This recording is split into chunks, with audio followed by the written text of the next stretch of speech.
Good afternoon. It's now 2:33, and I'm going to call the meeting of the Audit Committee to order. This is the Audit Committee of Del Mar College Board of Regents. There's two members of the committee present. We're hoping to get a third here shortly. So we do have a quorum, and we can proceed. At this time, I'd like to ask you to join us in a moment of silence.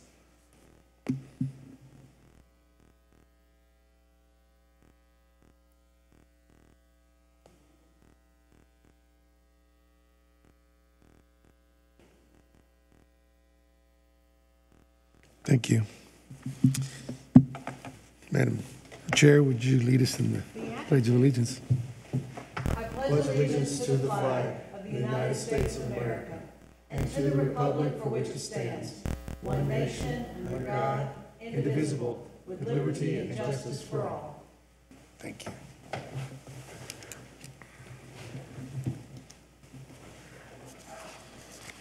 We're going to go over the Del Mar College vision statement. Del Mar College will be the premier choice for life-changing educational opportunities provided by responsive, innovative faculty and staff who empower students to improve local and global communities. Del Mar College is streaming live audio and video from the official Board of Regents meetings on the college website in real time, with the exception of portions of the meeting considered as closed session by statute. This meeting, we will not have a closed session. We're now going to move into discussion, and the action item is part of the agenda. Typically at this time we approve the minutes, but we're going to table this item at this time because the minutes are not prepared at this time. We had some technical difficulties. At this time, item number 2, discussion and possible action regarding the college's internal audit activity, including status update on advisory project for safety and security, and then review status of the internal audit for accounts payable and disbursements, and also review, discuss recommended revisions to the FY24 internal audit. Tammy McDonald, please. Thank you, Chair. Today we have our audit partners from Weaver. We have Dan Graves, and Afton is new to our team. Well, she's been working on some of our audits, but new to introduce you. So Afton Gillard. So you'll be starting to see Afton more at some of our meetings, but I wanted to go ahead and turn the presentation over to Dan.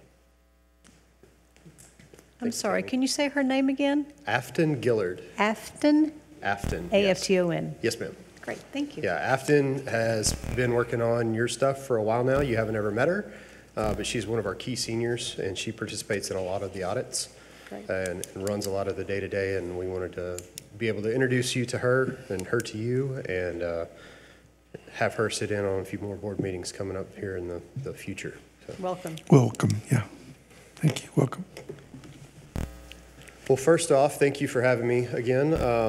For our 2024 update of where we're at with our current plan, I wanted to give you a quick overview of where we're at with our accounts payable and disbursements internal audit, with the advisory engagement that we have for safety and security. I talked to you a little bit about a college-wide reporting and data collection advisory scope of work, and then talked to you about an update to the 2024 audit plan. So the status of our AP and disbursements is that we are complete with all our audit procedures. We are in the midst of our quality control review, and then hosting and having an exit meeting with all the process owners for AP and disbursements. And after we have our exit meeting and talk about the issues that we've identified, then we will also complete our reporting. Both of those are scheduled to take place here in April. So we'll finish up our quality review and be able to have that exit meeting and report in April. The scope of that audit, just as a reminder for you, included the AP and disbursements process. We've already done procurement, so this is sort of the back half of that is AP and then actually dispersing money. So the process of collecting, reviewing invoices, all the way through paying the vendors, along with travel and expense reimbursement. That's a piece we haven't ever looked at before, is the T&E We have looked at AP before, so this is another time that we've been through the cycle. But the T&E and the independent contractor status are two new areas that we haven't really looked at before, and so those are additive to this scope of work. Also for our the audit advisory engagement that we had for safety and security, as you can recall, this has been over security compliance reporting, your emergency management and emergency operations plan, incident response, and then the setup and installation of the DMC police. This is, again, a consulting advisory project, not an audit, so we'll have recommendations for improvement, but they won't be actual audit findings. But those will all be included along with our procedures in the report. We are, again, complete with those, that scope of work, and are in the process of validating our recommendations for improvement with the process owners and clarifying those, and our reporting is planned for that to also occur in April. In addition, we will have, we're proposing a scope addition that includes some environmental health and safety consulting as well, some advisory work for EH&S, and we'll talk about that as part of our audit plan update. So as we work through the year, we have continuous conversations with Tammy and the rest of management, and as part of where we currently sit from our February, March through August remainder of the plan, we had a few audits that we were actually scheduled to start this month, really this month and next month: financial aid, database, and institutional reporting. In conversations with what's going on at the college and the staffing, it was our recommendation in coordination with Tammy and Mark that we reschedule those. And the reason for that is just because of the amount of time required to complete some of the college initiatives, mainly with the ERP implementation and a few other reporting, especially for institutional research with the new HB8 reporting. The amount of time we didn't want to take away from key staff time to achieve those major objectives with internal audit time. And so we are proposing that 2 of those get rescheduled, and then we change the scope of institutional research and reporting to this college-wide reporting and data collection advisory engagement. And when we do that, it focuses less on institutional research and actually helps them, the end results of that will help map out data where it lives to help achieve the completion of HB8 reporting. So we'll talk about that scope here in just a second. But you can see here, what we're recommending is this expanded scope for EH&S, rescheduling financial aid, the database, changing the scope on institutional research. And then there was one change that actually happened yesterday that didn't make it to this slide because of the timing of when we turned it in to the change. We're also proposing that we shift information security follow-up back into late August to early September, so into almost next fiscal year. The Texas School Safety Center released an email yesterday with a major update to the report that the college files with them. And there's a new section to that is over cybersecurity and information security that has to be completed. And it's sizable. I won't say that it's huge, but I think, Tammy, you said it was like a 6-page questionnaire with like a 20-page addendum. This is part of our overall emergency operation plan, the large plan that we submit every year. And the requirement they notified us yesterday of is a new whole section for cybersecurity. So the template is 25 pages, and the checklist for all of the criteria is 6. So it's just a lot to do from now until September to get that plan put in place so that we're comfortable submitting it as a new annex to our emergency operations plan.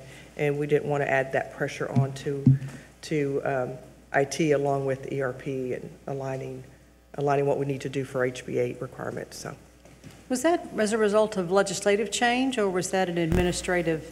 It didn't, it did not say in their email. It just says, we're notifying you. We're going to have some informational sessions in April if you have questions about it. We're going to now they always require your basic plan. Oh, and we're adding this new annex this year that you have to submit in the fall. So it really didn't say that it was pursuant to any type of new legislation. It just says this is now a new requirement. But I can research that. Just curious. All right. I So all the shifts aren't because somebody's not ready, or it's really purely based on time consideration and how much pressure we're asking the rest of the faculty and staff to undertake. And just, when Tammy brought that to me and some of the initiatives, I said, yeah, let's go ahead and move this. It doesn't make sense to overburden some resources to complete the internal audit plan when we can do other things that assist the college. And so I'd like to talk about a couple of those. The first one being the advisory consultation over data-wide reporting and collection. And so this would be an advisory project consultation that talks about the people, the process, and the technology required of the college to complete compliance reports, including the new HB8 reporting. And what this mapping or what this consultation would do is provide a college-wide mapping of data and reports that are already being filed, what's in those reports, and putting it in a matrix.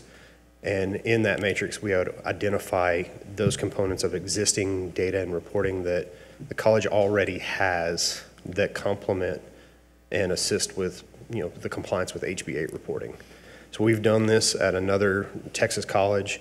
They found it very valuable, and so we already have a template, some tools, and some methodology to do that. And when we talked about moving the internal research and reporting, Brandon Tanis, who he's performed this, and he said, hey, this would be good.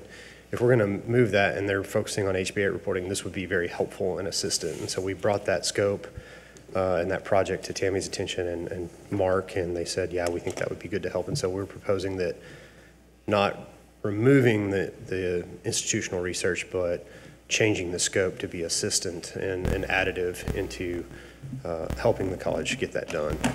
It's not a silver bullet, but it does provide a lot of data and information to assist in the completion.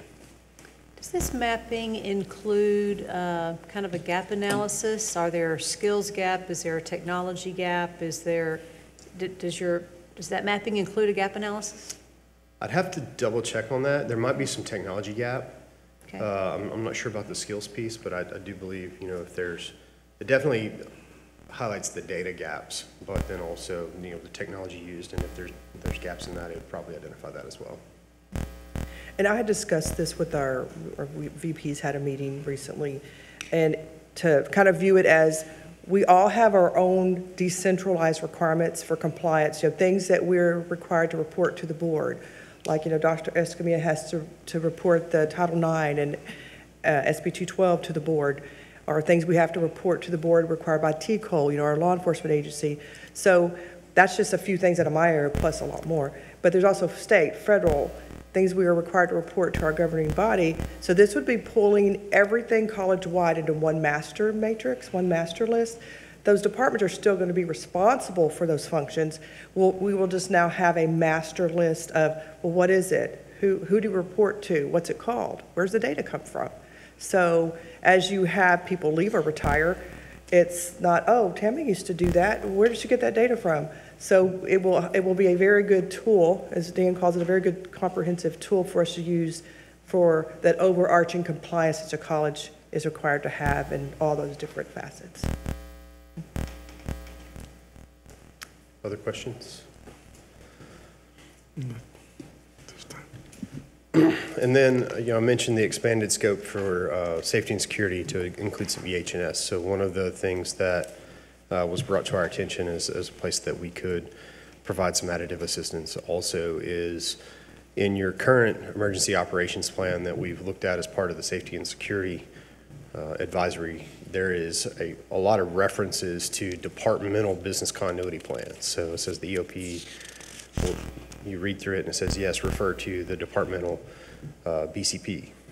Well, there's a lot of gaps that the safety team thinks that are in those BCP plans, and that they've asked us to help them come up with tools and ways to gather that for the 100 different departments, roughly 100 different departments, and the individual BCP plans for those. So it's an engagement to further assist with the development of the EOP by gathering and coming up with tools and methods to gather the data to complete the departmental BCP plans that support the college's EOP. Any questions there? So that's the status of where we're at. We're, with the audits that we've got planned for this year and the current work that we were underway, we are complete with our field work. We are in the reporting, verification and reporting stages, and we are coming to you today asking for you to approve or recommend to the board for approval the updated internal audit plan to shift some of these audits that we had planned for this year to next year and approve the scopes of the expanded scope and then the new scope of work for the college-wide reporting. So what does this do to our FY25 or to your, because I know you have a rolling plan based on previous work and follow-up and just where you had, again, a rolling plan. So what does this do to your FY25 tentative plan? That's a great question. So the budget for this year stays flat. There's all these changes have a zero effect on the budget. We've just exchanged current hours that we had planned for these other projects. So there's a $0 edit there, but you'll see the second to the last line there that says risk assessment, refresh, and internal audit plan development. This is the third year of a 3-year plan that we normally have that rolling plan. And so we have already on the plan for this year a June-July update, which is a deeper dive. We always look at the risk assessment and say, did this snapshot of risk that we as a team completed 3 years ago, does it still hold true? And we'll make a few updates, but this will be the year that we do a deeper dive and come up with a new 3-year plan. So these audits would already be top of the list for the year 1 of that new 3-year plan.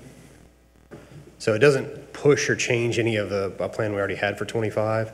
Those would be, the key considerations and probably the first audits on the list for 25.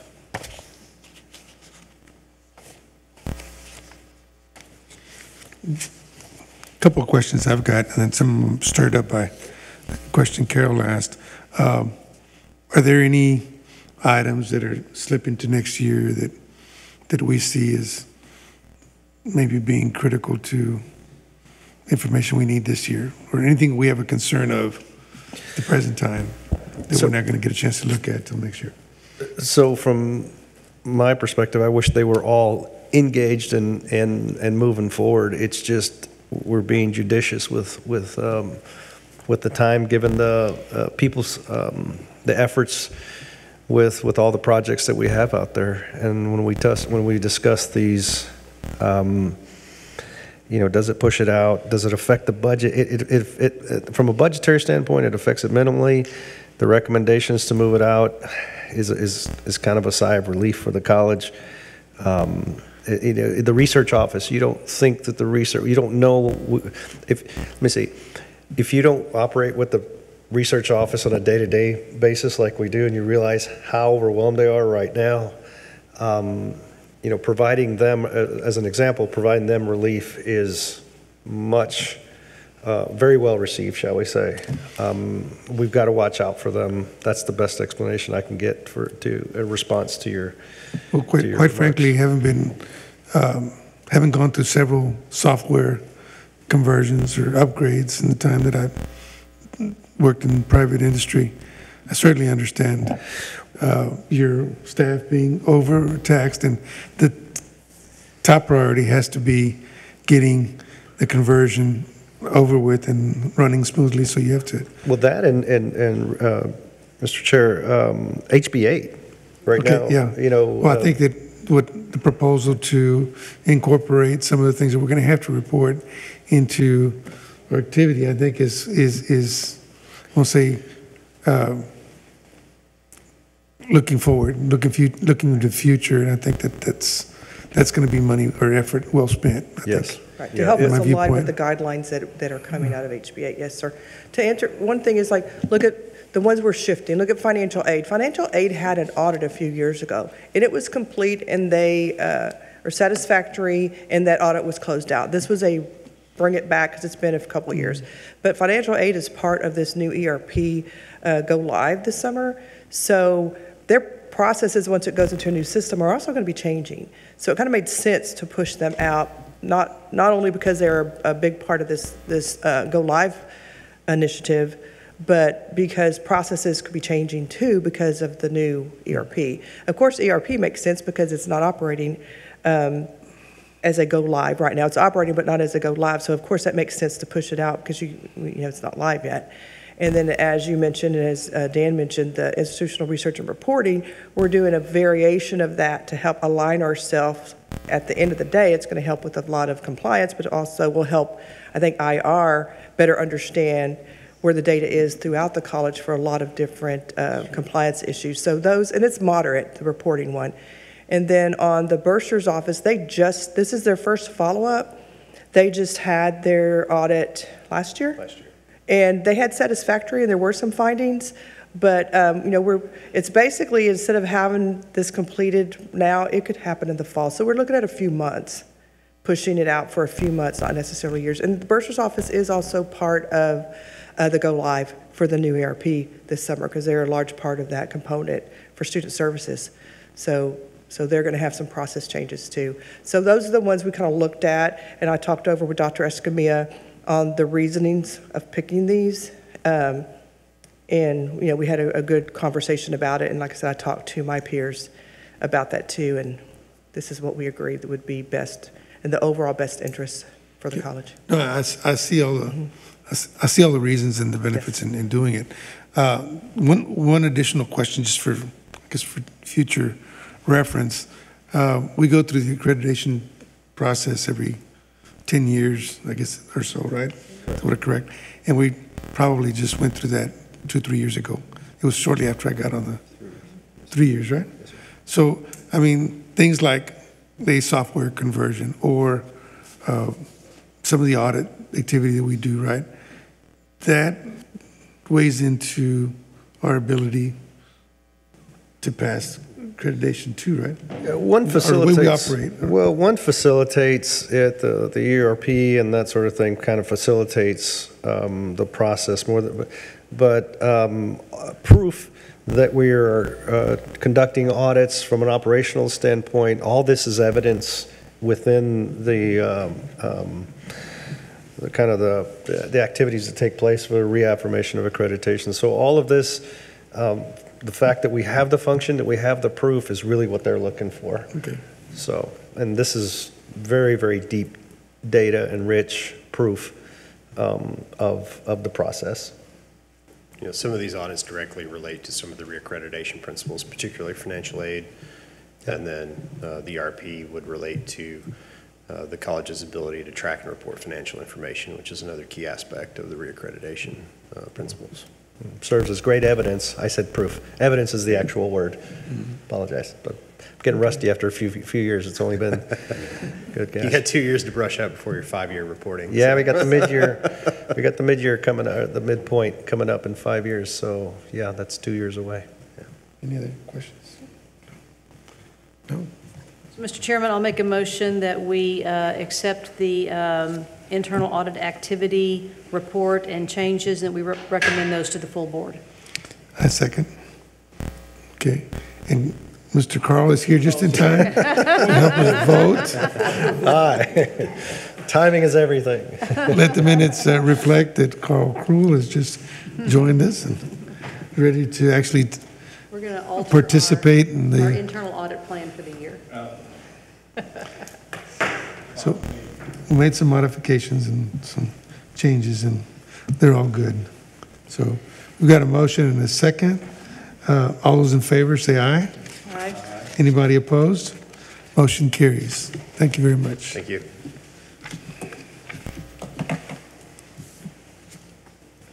Okay, again, there's no need for a closed session at this time.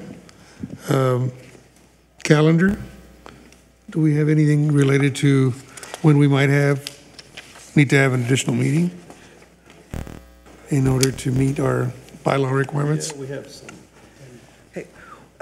As Dan had mentioned, the actual reports for the AP audit and then the advisory on safety and security, they should be ready by the end of April.